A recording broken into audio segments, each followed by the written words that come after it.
ఎప్పుడైనా ఒకటి కోరుకుంటే రెండు లభిస్తే సంతోషమే కదా. మన సిర్లసీమ 2లో కూడా అంతే. డిటిసిపి ప్లాట్ కొంటే ల్యాండ్ అప్రిసియేషన్ అనేది ఒక లాభం, శ్రీగంధం చెట్ల మీద వచ్చే ఆదాయం మరో లాభం. డబుల్ బెనిఫిట్ ఆఫర్ తో సిర్లసీమ 2.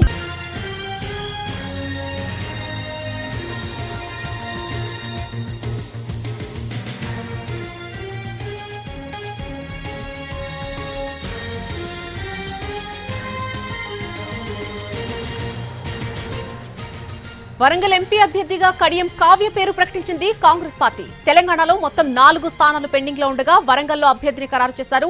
ఇక కరీంనగర్, ఖమ్మం, హైదరాబాద్ పెండింగ్ లో ఉన్నాయి. ఉదయం కాంగ్రెస్ సిఈసి సమావేశంలో అభ్యర్థులపై చర్చ జరిగింది. ఆ తర్వాత సాయంత్రం కేసీ వేణుగోపాల్ ఇంట్లో తెలంగాణ కాంగ్రెస్ నేతలు సమావేశమయ్యారు. ఆ మీటింగ్ లో పెండింగ్ స్థానాల్లో అభ్యర్థులపై చర్చించారు.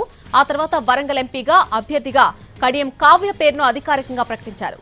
నిన్ననే కాంగ్రెస్ లో చేరారు కడియం కావ్య. బీఆర్ఎస్ లో వరంగల్ ఎంపీ టికెట్ ఇచ్చినా వదులుకొని కాంగ్రెస్ పార్టీలో చేరారామె. బీఆర్ఎస్ లో పరిస్థితులు బాగోలేవని, కుంభకోణాలు, స్కామ్లు బయటపడడంతో ప్రజల్లో పార్టీ పలుచనవుతుందని ఆరోపించి సీఎం రేవంత్ రెడ్డి సమక్షంలో కాంగ్రెస్ కండువా కప్పుకున్నారు. పార్టీలో చేరిన మరుసటి రోజే వరంగల్ ఎంపీ అభ్యర్థిగా కావ్య పేరు ప్రకటించింది కాంగ్రెస్.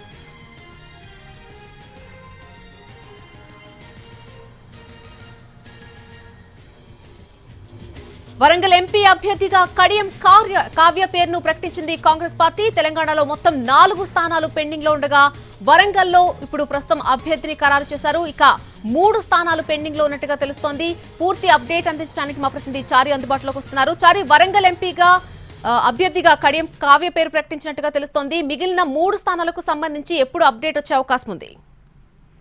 ఉదయం నుంచి తెలంగాణలో ఉన్నటువంటి 4 పార్లమెంటు నియోజకవర్గాలకు అభ్యర్థులకు సంబంధించినటువంటి ఎంపిక ప్రక్రియను ఏఐసిసి అలాగే కేసీ వేణుగోపాల్ దగ్గర తెలంగాణ సీఎం అలాగే డిప్యూటీ సీఎం కూడా దాని మీద కసరత్తు చేశారు. సిఈసి ఒక నియోజకవర్గానికి సంబంధించి వరంగల్ పార్లమెంటు నియోజకవర్గానికి సంబంధించి అప్రూవల్ ఇచ్చింది. కడియం కావ్య అభ్యర్థిత్వాన్ని ఖరారు చేసి కొద్దిసేపటి క్రితమే ఏఐసిసి అధికారికంగా ప్రకటించింది.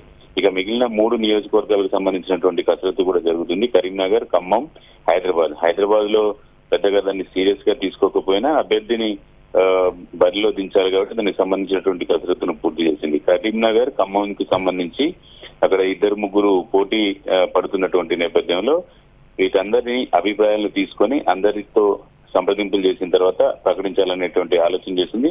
ప్రధానంగా ఖమ్మం జిల్లాకు సంబంధించి ఖమ్మం పార్లమెంటుకు సంబంధించినటువంటి నియోజకవర్గంలో అభ్యర్థి ఎంపిక సంబంధించి కొంత సీనియర్ నాయకులంతా కూడా పోటీ పడుతున్నారు. మరికొన్ని మనకున్నటువంటి సమాచారం ప్రకారం ప్రియాంక గాంధీని రంగంలోకి దించాలనేటువంటి ప్రతిపాదన కూడా తీసుకొస్తున్నటువంటి నేపథ్యంలో దీని ఖమ్మం పార్లమెంటు నియోజకవర్గ అభ్యర్థి ఎంపికకు సంబంధించి ఆలస్యం అయ్యేటువంటి అవకాశం అయితే కనబడుతుంది. ఈ కరీంనగర్ కు, హైదరాబాద్ కు సంబంధించినటువంటి అభ్యర్థి ఎంపిక మీద కొంత కొలిక్కి వచ్చినట్టు తెలుస్తుంది. అది ఈ రోజు రాత్రి గానీ రేపు గానీ అభ్యర్థిని ప్రకటించేటువంటి అవకాశం ఉంది. Right Chari, thanks for the update.